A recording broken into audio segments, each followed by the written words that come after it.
Be di enw di? Cerys. O, lle ti'n dod, Cerys? Gorslas yn Sir Caerfyrddin. A beth sy'n amdano ni heddiw? Hallelujah yn Gymraeg. O'n i'n gwrando i Alexandra Burke yn canu fe gyda hen mangi. Mae'n 93 blwyddyn oed nawr. Waw! Oedd hi arfer dod i popeth a fi i gwylio fi'n canu, ond nawr mae'n dos nawr, so sa'n ei hyd dod. Wel, fi ddim watcho chdi ar y teli, gobeithio. Fi'n gobeithio.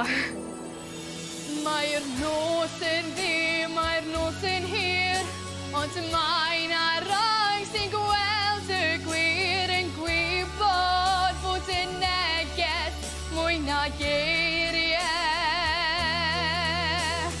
Mae wrth wallwch y ddaw y wal, y miwsig daeth a'r muriau lawr, daw awr i ni'n o'i ganu, halleluia.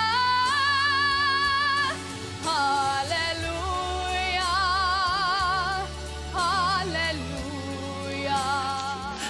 Cydl bach. Mae rhaid i rhywun gael sôn.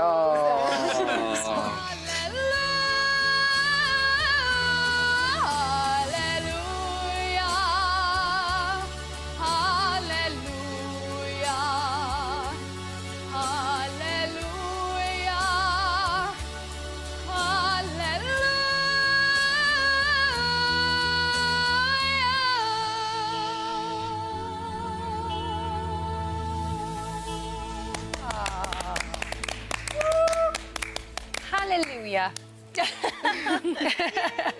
Fel ti siŵr o fod yn gwybod, mae mam gi'n pwysig iawn i fi, a fel ti. A o'n i'n credu bob gair o ti'n canu. O, diolch. A fi'n siŵr fydd hi'n browd iawn iawn, neu'n fach fel y ti'n gweud. Yn falch iawn ohono ti pan mae'n gwylio nôl. Da iawn. Diolch. Da iawn.